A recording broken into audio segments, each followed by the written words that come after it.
नमो भगवते वासुदेवाय।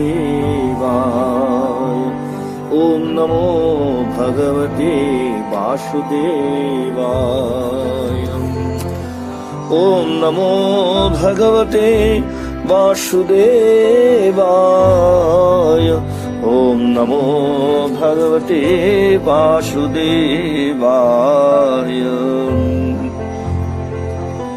अथ श्रीमद्भगवद्गीतायाः पाठक्रमः। ॐ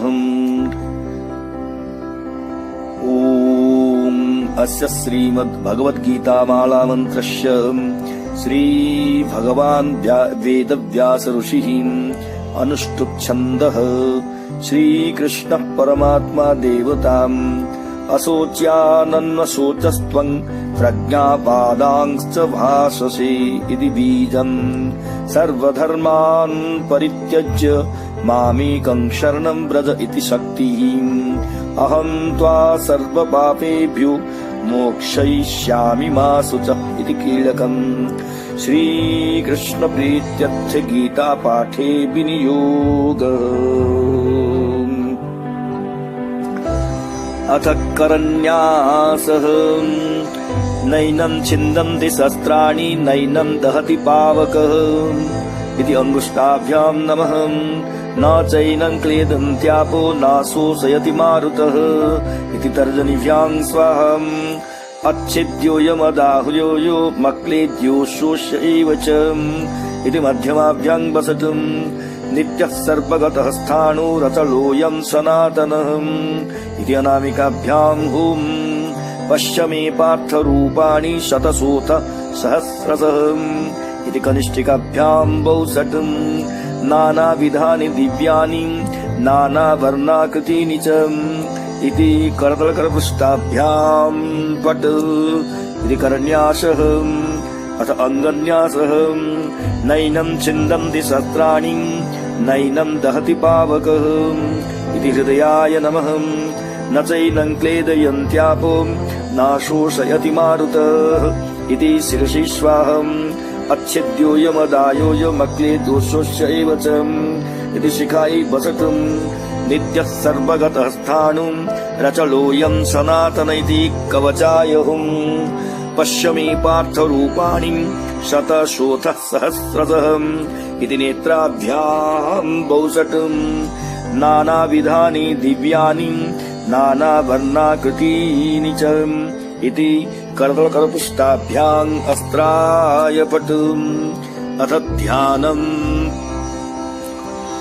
ॐ पार्थाय प्रतिबोधितां भगवता नारायणेन स्वयं व्यासेन ग्रथितां पुराणमुनिना मध्ये महाभारतम्। अद्वैतामृतवर्षिणीं भगवतीमष्टादशाध्यायिनीं मम त्वामनुसन्दधामि भगवद्गीते भवद्वेषिणीं। नमोऽस्तु ते व्यास विशालबुद्धे फुल्लारविन्दायतपत्रनेत्रम्। येन त्वया भारततैलपूर्णः प्रज्वालितो ज्ञानमयः प्रदीपः। प्रपन्नपारिजाताय स्तोत्रवेत्रैकपाणये ज्ञानमुद्राय कृष्णाय गीतामृतदुहे नमः। सर्वोपनिषदो गावो दोग्धा गोपालनन्दनः। पार्थो वत्सः सुधीर्भोक्ता दुग्धं गीतामृतं महत्। वसुदेवसुतं देवं कंसचाणूरमर्दनं देवकी परमानन्दं कृष्णं वन्दे जगद्गुरुम्। भीष्मद्रोणतटा जयद्रथजलां गान्धारनीलोत्पलां शल्यग्राहवती कृपेण वहनीं कर्णेन वेलाकुलाम्। अस्वस्थामपि कर्णघोरमकरां दुर्योधनावर्तिनीं शोतीर्णा खलु पाण्डवैरणनदी कैवर्तकः केशवः। पाराशर्यवचः सरोजममलम् गीतार्थगन्धोत्कटम् नानाख्यानककेसरम् हरिकथाम् सम्बोधनाबोधितम् लोके सज्जन षट्पदैरहरः पेपीयमानम् मुदाम् भूयात् भारत पङ्कजम् कलिमल प्रध्वंसिनः श्रेयसीम् मूकम् करोति वाचालम् पङ्गुम् लङ्घयते गिरिम् यत्कृपातमहम् वन्दे परमानन्दमाधवम् यम् ब्रह्मा वरुणेन्द्र रुद्रमरुतः स्तुन्वन्ति दिव्यैः स्तवैर्वेदैः साङ्गपदक्रमोपनिषदैर् गायन्ति यम् सामगाहम् ध्यानावस्थित तद्गतेन मनसा पश्यन्ति यम् योगिनो यस्याम् तन्न विदुः सुरासुरगणा देवाय तस्मै नमः।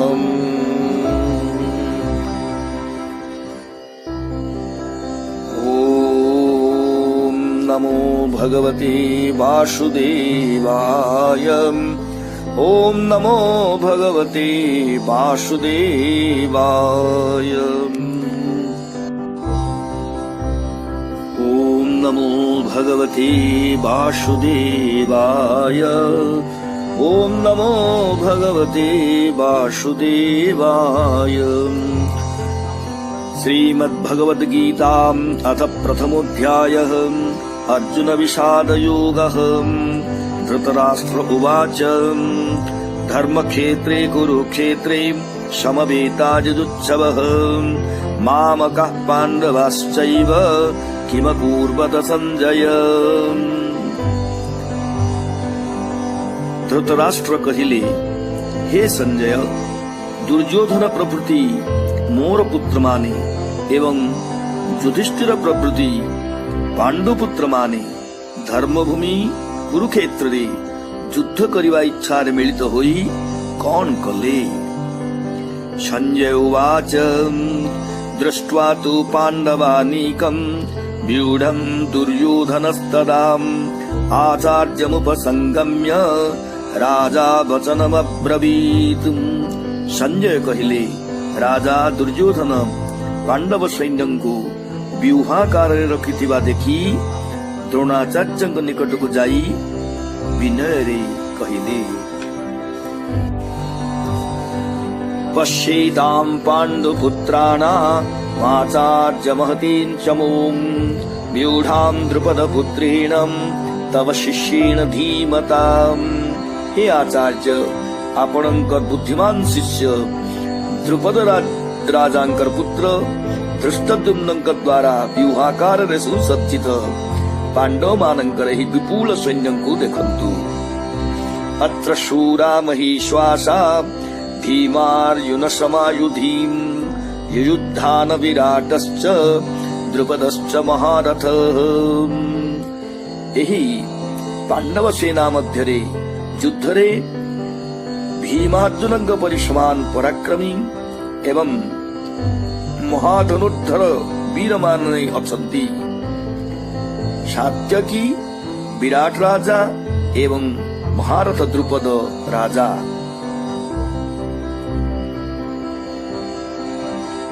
दृष्टकेतुश्चेकितानहम् काशीराजस्य वीर्यवान् पुरुजित् कुन्तिभोजश्च शैत्यश्च नरपुङ्गवः।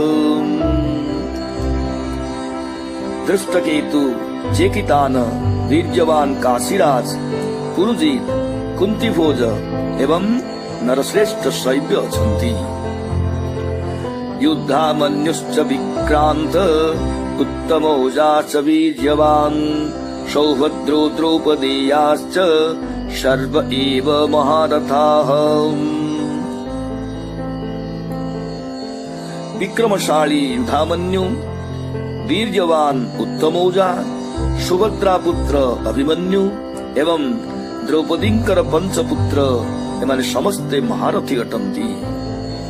अस्माकं तु विशिष्टाये तान्निबोध द्विजोत्तमम् नायका मम सैन्यस्य संज्ञार्थं तान् ब्रवीमिते। हे ब्राह्मण श्रेष्ठ, ଯେଉଁମାନେ ଆମ ସୈନ୍ୟଙ୍କ ମଧ୍ୟରେ ଶ୍ରେଷ୍ଠ ପ୍ରଧାନ ସେନାପତି ସେମାନଙ୍କୁ ସମ୍ପୂର୍ଣ୍ଣ ରୂପେ ଜାଣିବା ନିମିତ୍ତ ସେମାନଙ୍କ ନାମ ଆପଣଙ୍କୁ କହୁଛି ତାହା ଶ୍ରବଣ କରନ୍ତୁ। ଭବାନ୍ ଭୀଷ୍ମଶ୍ଚ କର୍ଣ୍ଣଶ୍ଚ କୃପଶ୍ଚ ସମିତିଞ୍ଜୟଃ ଅଶ୍ୱତ୍ଥାମା ବିକର୍ଣ୍ଣଶ୍ଚ ସୌମଦତ୍ତିର୍ଜୟଦ୍ରଥ। ସେମାନେ କିଏ କିଏ?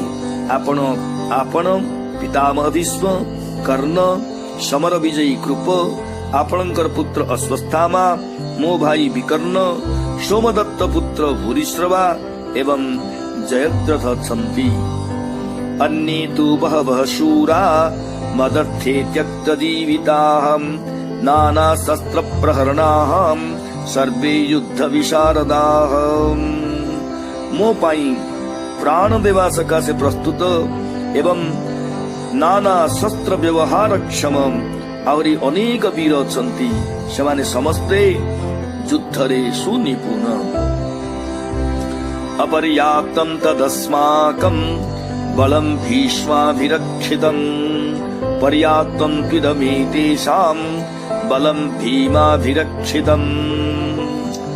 ଭୀଷ୍ମଙ୍କ ଦ୍ୱାରା ରକ୍ଷିତ ଆମମାନଙ୍କ ସୈନ୍ୟ ମଧ୍ୟରେ ଏପରି ଅନେକ ବଡ ବଡ ବୀର ଥାଇ ସୁଦ୍ଧା ପାଣ୍ଡବ ମାନଙ୍କ ସଙ୍ଗେ ଯୁଦ୍ଧ କରିବାକୁ ସମର୍ଥ ହେଲା ପରି ବୋଧ ହେଉନାହିଁ। କିନ୍ତୁ ଭୀମଙ୍କ ଦ୍ୱାରା ରକ୍ଷିତ ପାଣ୍ଡବ ମାନଙ୍କର ଏହି ସୈନ୍ୟମାନେ ଯୁଦ୍ଧରେ ସମର୍ଥ ହେଲା ପରି ଦିଶୁଛନ୍ତି। ଅୟନେଷୁ ଚ ସର୍ବେଷୁ ଯଥା ଭାଗମବସ୍ଥିତାଃ ଭୀଷ୍ମମେବାଭିରକ୍ଷନ୍ତୁ ଭବନ୍ତଃ ସର୍ବ ଏବ ହି। ଅତଏବ ଆପଣମାନେ ସମସ୍ତେ ସବୁ ବ୍ୟୁହ ଦ୍ୱାରରେ ନିଜ ନିଜ ବିଭାଗ ଅନୁସାରେ ଅବସ୍ଥାନ କରି ସର୍ବତୋ ଭାବରେ ଭୀଷ୍ମଙ୍କୁ ରକ୍ଷା କରନ୍ତୁ। ତସ୍ୟ ସଞ୍ଜନୟନ୍ ହର୍ଷଂ କୁରୁ ବୃଦ୍ଧଃ ପିତାମହଃ ସିଂହନାଦଂ ବିନୁଦ୍ୟୋଚ୍ଚୈଃ ଶଙ୍ଖଂ ଦଦ୍ମୋ ପ୍ରତାପବାନ୍। ରାଜା ଦୁର୍ଯ୍ୟୋଧନଙ୍କର ଏପରି ପ୍ରଶଂସାପୂର୍ଣ୍ଣ ବାକ୍ୟ ଶ୍ରବଣ କରି ଭୀଷ୍ମ କଣ କଲେ ଏହା କହୁଛନ୍ତି। ରାଜା ଦୁର୍ଯ୍ୟୋଧନଙ୍କୁ ଖୁସି କରିବା ପାଇଁ ପ୍ରତାପଶାଳୀ କୁରୁ କୁଳବୃଦ୍ଧ ପିତାମହ ଭୀଷ୍ମ ଗମ୍ଭୀର ସିଂହନାଦ କରି ଶଙ୍ଖ ବଜାଇଲେ। ତତଃ ଶଙ୍ଖାଶ୍ଚ ଭୈର୍ଯ୍ୟଶ୍ଚ ପଣବାନକଗୋମୁଖାଃ ସହସୈବାଭ୍ୟହନ୍ୟନ୍ତ ସଶବ୍ଦସ୍ତୁ ମୂଳୋ ଭବତୁ। ସେନାପତି ଭୀଷ୍ମଙ୍କର ଯୁଦ୍ଧୋତ୍ସବ ଦେଖି ସର୍ବତ୍ର ଯୁଦ୍ଧୋତ୍ସବ ଲାଗିଗଲା। ଭୀଷ୍ମଙ୍କ ଶଙ୍ଖଧ୍ୱନି ପରେ ଶଙ୍ଖ, ଭେରୀ, ମୃଦଙ୍ଗ, ନାଗରା ଓ ସିଂହା ହଠାତ୍ ବାଜି ଉଠିଲା ଏବଂ ସେ ସମସ୍ତ ଶବ୍ଦ ଭୟଙ୍କର ହେଲା। ତତଃ ଶ୍ୱେତୈର୍ହୈର୍ଯୁକ୍ତୈ ମହତି ସ୍ୟନ୍ଦନେ ସ୍ଥିତୌ ମାଧବଃ ପାଣ୍ଡବଶ୍ଚୈବ ଦିବ୍ୟୌ ଶଙ୍ଖୌ ପ୍ରଦଧତୁଃ। ତତ୍ପରେ ପାଣ୍ଡବ ସୈନ୍ୟ ମଧ୍ୟରେ ପ୍ରବୃତ୍ତ ଯୁଦ୍ଧୋତ୍ସବ 5ଟି ଶ୍ଲୋକରେ କହୁଛନ୍ତି। କୌରବ ସେନାଙ୍କ ବାଦ୍ୟ କୋଳାହଳ ପରେ ଶ୍ରୀକୃଷ୍ଣ ଅର୍ଜୁନ ଧଳାଘଣା ଯୁକ୍ତ ମହାରଥରେ ବସି ଅପୂର୍ବ ଶଙ୍ଖ 2ଟି ବଜାଇଲେ। ପାଞ୍ଚଜନ୍ୟଂ ଋଷିକେଶୋ ଦେବଦତ୍ତଂ ଧନଞ୍ଜୟଃ ପୌଣ୍ଡ୍ରಂ ଦଧ୍ନୋ ମହାଶଙ୍ଖଂ ଭୀମକର୍ମା ଭୃକୁଦରଃ। ଶ୍ରୀକୃଷ୍ଣ 5ଜନ୍ୟ ଶଙ୍ଖ, ଅର୍ଜୁନ ଦେବଦତ୍ତ ମହାଶଙ୍ଖ, ଭୀମକର୍ମା ଭୀମସେନ ପୌଣ୍ଡ୍ର ନାମକ ମହାଶଙ୍ଖ ବଜାଇଲେ। ଅନନ୍ତ ବିଜୟଂ ରାଜା କୁନ୍ତି ପୁତ୍ରୋ ଯୁଧିଷ୍ଠିରଃ ନକୁଳଃ ସହଦେବଶ୍ଚ ସୁଘୋଷ ମଣିପୁଷ୍ପକୌ। କୁନ୍ତ୍ରୀ ପୁତ୍ର ରାଜା ଯୁଧିଷ୍ଠିର ଅନନ୍ତ ବିଜୟ ନାମକ ଶଙ୍ଖ, ନକୁଳ ସୁଘୋଷ ନାମକ ଶଙ୍ଖ ଏବଂ ସହଦେବ ମଣିପୁଷ୍ପକ ନାମକ ଶଙ୍ଖ ବଜାଇଲେ। काश्यश्च परमेश्वासः शिखण्डी च महारथः धृष्टद्युम्नो विराटश्च सात्यकिश्चापराजितः द्रुपदो द्रौपदेयाश्च सर्वशः पृथिवीपते सौभद्रश्च महाबाहुः शङ्खान् दध्मो पृथक् पृथक्। हे धृतराष्ट्र, श्रेष्ठ धनुर्धर काशीराज भारत शिखंडी धृष्टद्युम्न विराट अपराजित सात्यकी राजा द्रुपद द्रौपदींकर पुत्र माने एवं महाबाहु सुभद्रानंदन अभिमन्यु माने प्रत्येके भिन्न भिन्न शंख बजाइले। सघोष धार्तराष्ट्राणां हृदयानि व्यदारयत् नभश्च पृथिवीं चैव तुमुलोऽभ्यनुनादयन्। सेई शंखध्वनि कौरवमानंकर महाभय जन्माउथिला ଏହା କହୁଛନ୍ତି। ସେହି ଶଙ୍ଖ ପ୍ରଭୃତିର ତୁମୁଳ ଧ୍ୱନି ଆକାଶ ଓ ପୃଥ୍ୱୀକୁ ପ୍ରତିଧ୍ୱନିତ କରି ଧୃତରାଷ୍ଟ୍ର ପୁତ୍ର ମାନଙ୍କ ହୃଦୟ ଫଟାଇ ଦେଇଥିଲା। अथ व्यवस्थितान् दृष्ट्वा धार्तराष्ट्रान् कपिध्वजः प्रवृत्ते शस्त्र सम्पाते धनुरुद्यम्य पाण्डवः। ऋषिकेशं तदा वाक्य मिदमाह महीपते।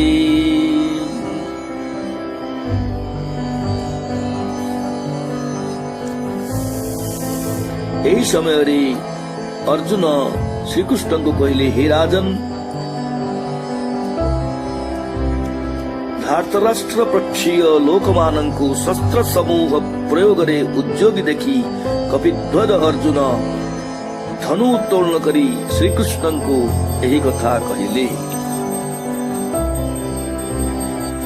अर्जुनोवाच सेनयोरुभयोर्मध्ये रथं स्थापयमेच्युत चावद्दीता निरीक्षेऽहं योद्धुकामानवस्थितान् कैर्मया सह योद्धव्यम् अस्मिन् रणसमुद्यमे योच्यमानानवेक्षेऽहं य एतेऽत्र समागताः धार्तराष्ट्रस्य दुर्बुद्धे युद्धे प्रियचिकीर्षवः।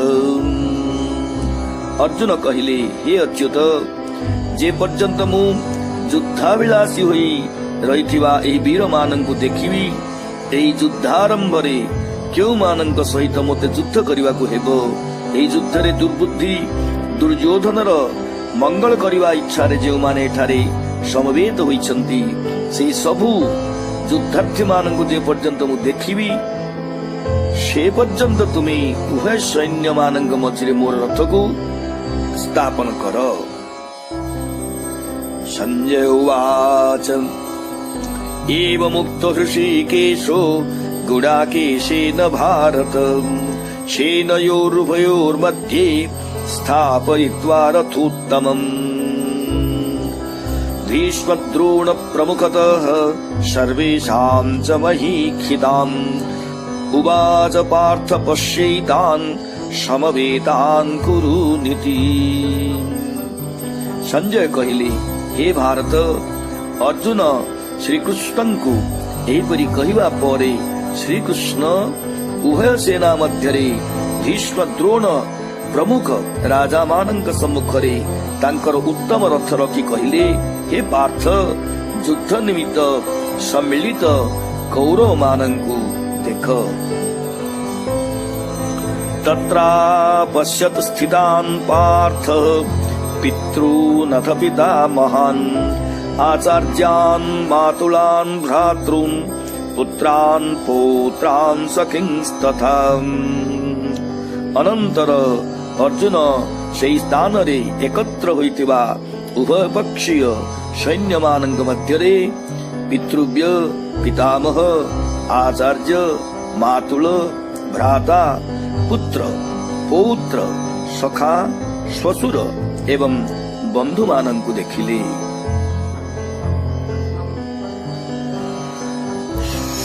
श्वशुरान् सुहृदश्चैव सेनयोरुभयोरपि तान् समीक्ष्य स कौन्तेयः सर्वान् बन्धूनवस्थितान्।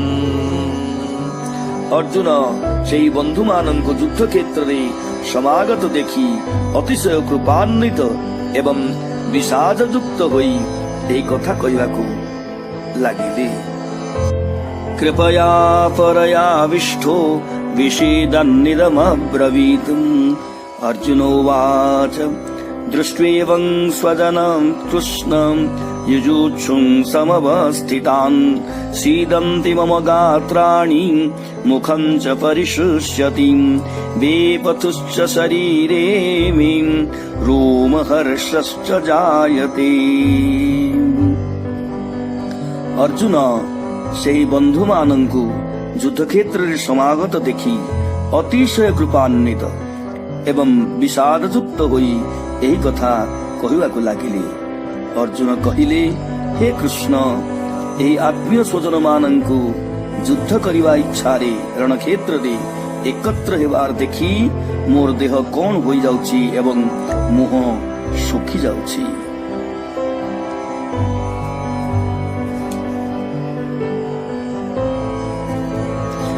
गाण्डीवं संसते हस्तात् त्वच्चैव परिदह्यते न च शक्नोम्यवस्थातुं भ्रमतीव च मे मनः। मोर देह थरुछि एवं रोम टांकुरी उठुछि, गांडीव धनु हाथरू खसी पड़ुछि, देहर चर्म पोड़ीगला परि लागुछि। निमित्तानि च पश्यामि विपरीतानि केशव न च श्रेयोनुपश्यामि हत्वा स्वजनमाहवे। हे केशव, मु स्थिर होई रही पारु नाही, मोर चित्त चंचल हेउछि एवं मु अमंगल लक्षण सब देखुछि। न कांक्षे विजयं कृष्ण न च राज्यं सुखानि च किं नो राज्येन गोविन्द किं भोगैर्जीवितेन वा। हे कृष्ण, युद्धरे स्वजन मानंकु मारी की फल हेबो ताहा देखु नाही। मु जय ओ राज्य ओ सुख किछि भी इच्छा करू नाही। येषामर्थे काङ्क्षितं नो राज्यं भोगाः सुखानि च तैमेव स्थिता युद्धे प्राणान् त्यक्त्वा धनानि च। ଯେଉଁମାନଙ୍କ ଯୋଗୁଁ ରାଜ୍ୟ ସୁଖ ଭୋଗ ଆମମାନଙ୍କର ବାଞ୍ଛିତ, ସେମାନେ ଧନ ଓ ପ୍ରାଣ ତ୍ୟାଗ କରି ଯୁଦ୍ଧ ପାଇଁ ଉପସ୍ଥିତ ଅଛନ୍ତି। ଆଚାର୍ଯ୍ୟାଃ ପିତରଃ ପୁତ୍ରା ତଥୈବ च ପିତାମହାଃ ମାତୁଳାଃ ଶ୍ୱଶୁରାଃ ପୌତ୍ରାଃ ଶ୍ୟାଳାଃ ସମ୍ବନ୍ଧିନस्तथा। गुरु, पिता, पुत्र, पितामह, मातुल, शशुर, नाती, कुशला एवं सेहिपरि अन्यान्य संपर्कीय माने युद्ध निमित्त एठारे उपस्थित अछंती। एतान् हन्तुमिच्छामि ज्ञातोऽपि मधुसूदनम् अपि त्रैलोक्य राज्यस्य हेतोः किं नो मही कृते। हे मधुसूदन, एमाने मोते मारिले सुद्धा स्वर्ग मर्त्य पाताल एई त्रैलोक्य प्राप्ति निमित्त मध्य मु एमानंकु मारिबि नाही। सामान्य पृथ्वी कथा तो किए बा पचारे।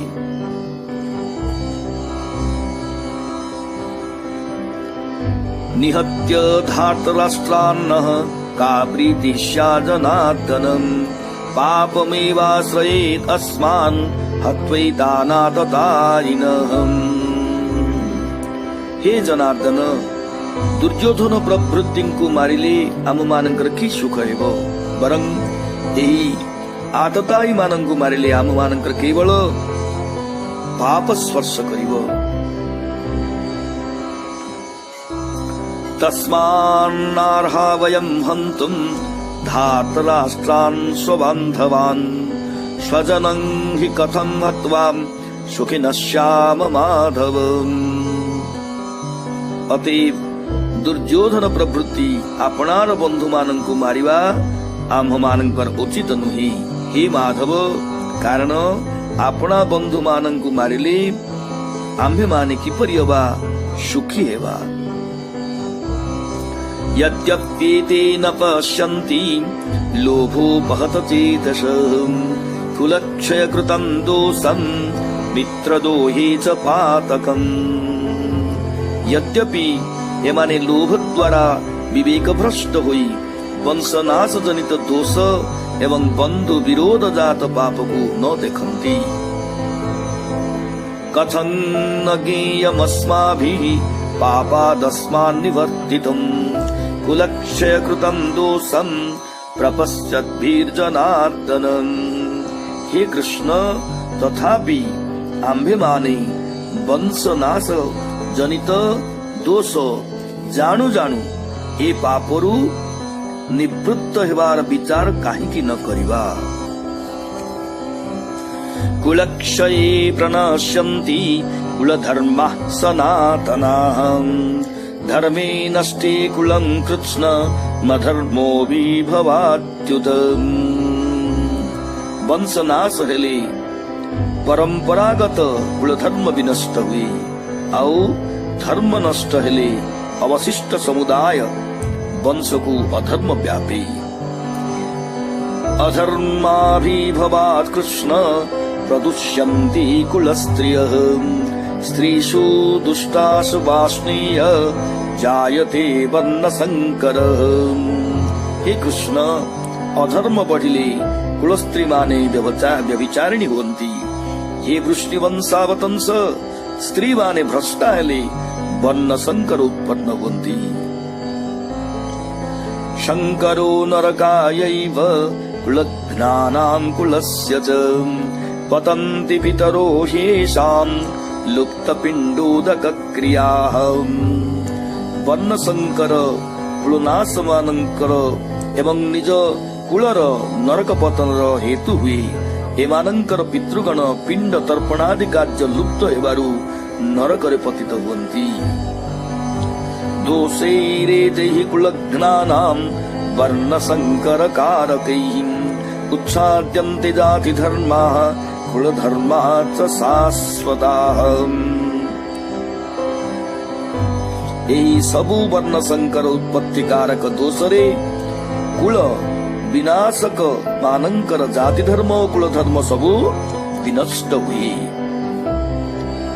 उच्छन्न कुलधर्माणां मनुष्याणां जनार्दनम् नरके नियतं वासो भवतीत्यनुशुश्रुमम्। हे जनार्दन, जो मानंकर कुलधर्म विनष्ट हुए सेमानंकर सर्वदा नरकरे वास हुए यह आम्भेमाने शुणिअछु। अहो बत महत् पापं कर्तुं व्यवसिता वयं यद्राज्य सुखलोभेन हन्तुं स्वजनमुद्यताः। अहो कि दुख, आम्भेमाने महापाप करिबाकु बसछु जेणु राज्य सुख लोभरे आत्मीय मानंकु मारिबाकु उद्यत होइछु। जदि माम प्रतीकार मशस्त्रं शस्त्रपाणयः धार्तराष्ट्रारणे हन्यो स्तन्मे क्षेमतरं भवेत्। जदि शस्त्रधारी धृतराष्ट्र पुत्र माने मोते उद्यम शून्य एवं अस्त्र शस्त्र विहीन देखि युद्धरे निहत करन्ति तेबे ताहा मोर अत्यंत मंगलजनक हेब। संजय उवाच एवमुक्त्वार्जुनः सङ्ख्ये रथोपस्थ उपाविशत् विसृज्य ससरं चापं शोकसंविघ्नमानस। संजय कहिले अर्जुन एहिपरि कही युद्ध क्षेत्रे धनुषर त्याग करी शोकाकुल चित्त होई रथ उपरे चुप होई बसिले। इति श्रीमद् भगवद गीतासु उपनिषत्सु ब्रह्म विद्यायां योगशास्त्रे श्रीकृष्णार्जुन संवादे अर्जुन विषाद योग नाम प्रथमोऽध्यायः।